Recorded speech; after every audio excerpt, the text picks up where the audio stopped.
స్థానిక సంస్థల ఎన్నికల్లో ప్రజలు మళ్లీ కాంగ్రెస్ పార్టీకి ఓటేస్తే ప్రజల తరపున ప్రశ్నించే గొంతుకను నొక్కినట్టే అని మాజీ ఎమ్మెల్యే గండ్ర వెంకటరమణారెడ్డి అన్నారు. రేగొండ మండలం ఎస్ఎల్ఎన్ గార్డెన్స్ లో రేగొండ గోరికొత్తపల్లి మండలాల బీఆర్ఎస్ ముఖ్య కార్యకర్తల సమావేశం జరిగింది.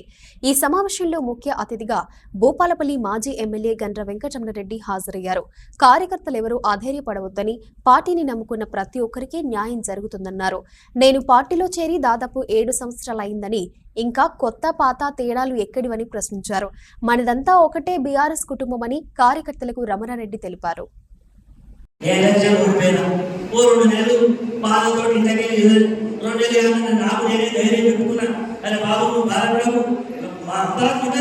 చెప్పుకొని నేను మీ దగ్గరికి వచ్చి మీరు బాధపడితే మీకేనే ధైర్యం చెప్పి మీరు ఎవరు ధైర్యం పడకండి, మళ్ళీ రాబోయే రోజు మళ్ళీ మనకు ప్రభుత్వం వస్తుంది, మీరు ఖచ్చితంగా ఉండమని చెప్పి నాకు చెప్పుకొని మీ అందరూ కూడా ధైర్యం చెప్పి ప్రతి ఊరికి, ప్రతి పెళ్లికి, ప్రతి అశుభానికి, మంచికి, చెడ్డకు మీ మధ్యలో ఉంటున్నాం.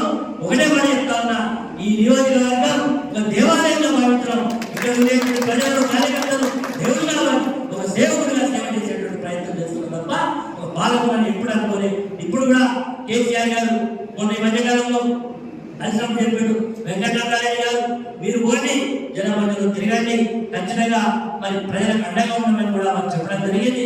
ఖచ్చితంగా అదే ప్రయత్నం చేస్తా ఉన్నాం. పరకాల కేంద్రం, భూపాలక కేంద్రం ఇదివరకు ఎవరైనా లీడర్ నాకు అమ్మఒడి ఉండేది, నేను కూడా అమ్మఒడిలో మొదటిసారి ఎమ్మెల్యే అనుకున్నా, రెండోసారి నేను అమ్మఒడి వెళ్ళే ప్రయత్నం చేసిన, మళ్ళీ రెండోసారి ఎమ్మెల్యే భూపాలపల్లి, నా హెడ్క్వార్టరే భూపాలపల్లి దొరికేది, లేకపోతే హైదరాబాద్ అసలు ఉండేది. ఈ రోజు పరకాల సంతోషం నా సొంత పుట్టినటువంటి మన ఆయన ఉన్నది, అమ్మఒడి ఇల్లువైంది, హైదరాబాద్ ఇల్లువైంది, కాబట్టి ఇక్కడే ఉంటున్నా, నిజం మీకు అందుబాటులో ఉంటున్న పరకాల భూపాలపల్లి దొరుకుతా. ఇక నిజం పార్టీ విషయానికి వస్తే పార్టీ ఇది పాత లేకపోతుంది. కాంగ్రెస్ పార్టీలో తెలిసిన ఈ పార్టీలో వచ్చి 6 సంవత్సరాలు 2 సంవత్సరాలు దాటింది, ఇంకా పాత కొద్ది బాబు మనసులో ఉండాలి, గమనించుకుంటే ప్రేమ ఉండాలి తప్ప గమనించుకుంటే ఈ రోజు ప్రేమ ఉండాలి. నేను మీ అందరికీ అందుబాటులో ఉంటున్నాను కదా, నేను ఎవరైనా వస్తే నేను అటు గురించి మాట్లాడేవాళ్ళు కాదు, ఎవరైనా వస్తే అధికారంలో ఉన్నప్పుడు కానీ ఎప్పుడు కానీ కూర్చోబెట్టి వాళ్ళ యోగక్షేమాలు తెలుసుకొని నాతో అయినటువంటి పనులు చేసి చేస్తున్నాం. కాబట్టి ఈ రోజు చెప్తా ఉన్నా, మనందరికీ ఒకటే బీఆర్ఎస్ కుటుంబం, కేసీఆర్ గారు మన నాయకుడు, కేసీఆర్ గారి నాయకుడు పనిచేద్దాం. ఈ రోజు ఈ నియోజకవర్గంలో, ఈ జిల్లా కేంద్రంలో బీఆర్ఎస్ జెండా జిల్లా పరిషత్ వెళ్ళాలి, ప్రతి మండలంలో బీఆర్ఎస్ జెండా వెళ్ళాలి, ప్రతి గ్రామ పంచాయతీలో బీఆర్ఎస్ పార్టీ సర్పంచ్ కూర్చోవాలని మనస్ఫూర్తిగా కోరుకుంటూ మీ అందరికీ కూడా విజ్ఞప్తి చేస్తా ఉన్నాం. కాంగ్రెస్ ప్రభుత్వం స్థానిక సంస్థల ఎన్నికలు నిర్వహించకపోవడంతో కేంద్ర ప్రభుత్వ నిధులు రావడం లేదని, గ్రామంలో అభివృద్ధి కుంటుపడిందని అన్నారు. కాంగ్రెస్ ప్రభుత్వం ఇచ్చిన మాటలన్నీ తప్పిందని, ఏ ఒక్క హామీని సరిగ్గా అమలు చేయలేదని విమర్శించారు. ఇందిరమ్మ ఇండ్లు వస్తాయని ప్రజలు ఆశతో ఎదురు చూస్తున్నారని, కానీ ఎవరికి వస్తాయో ఇప్పటికీ స్పష్టత లేదని ఆయన ఎద్దేవా చేశారు. స్థానిక సంస్థల ఎన్నికల కోసం బీఆర్ఎస్ నాయకులు సిద్ధంగా ఉండాలన్నారు.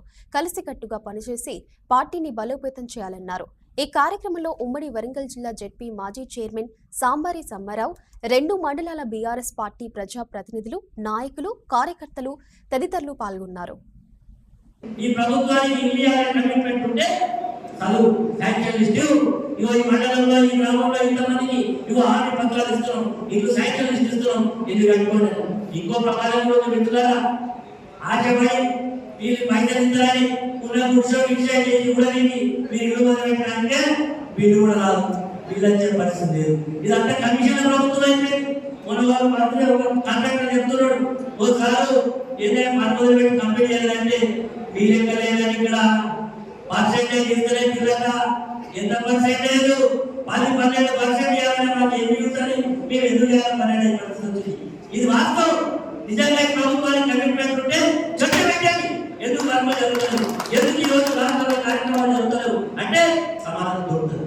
కానీ ప్రభుత్వం ఒక ముఖ్యమంత్రి చెప్తా ఉన్నాడు, ఈ రాష్ట్రంలో ఉండేటువంటి ప్రైవేట్ ఇంజనీరింగ్ కాలేజీలో మీటింగ్ పెట్టిన ఇలా ముఖ్యమంత్రి దండాన్ని పడతామే, ఓ దండేసి మరి ఏదైనా బాగా మీ పిల్లలు రావాలి, ఇతను ఫీజు రావాలంటే ఆయన చెప్తున్నాడు, ఇగో పలానా మంత్రి మా ఫైనాన్స్ మంత్రి దగ్గర మీరు మేనేజ్ చేసుకోవాలని చెప్తాను. అంటే మేనేజ్ ఏం చెప్పినా మేనేజ్ అంటే ఇచ్చుకొని తెచ్చుకోవాలి అంటే ఒక ముఖ్యమంత్రి గారికి మాట్లాడే పరిస్థితి.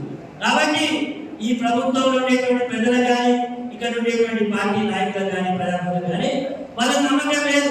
ఇక మళ్ళీ వచ్చేది మళ్ళీ పోయేది. మేము వచ్చినాం.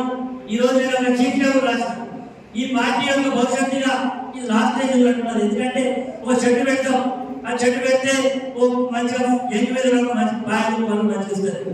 ఈరోజు కాంగ్రెస్ పార్టీ కూడా దాదాపు 75 ఏళ్ళ నుంచి పరిపాలన చేసి అందులో పనిచేసినటువంటి అనుభవం కొంతమంది చచ్చిపోయారు.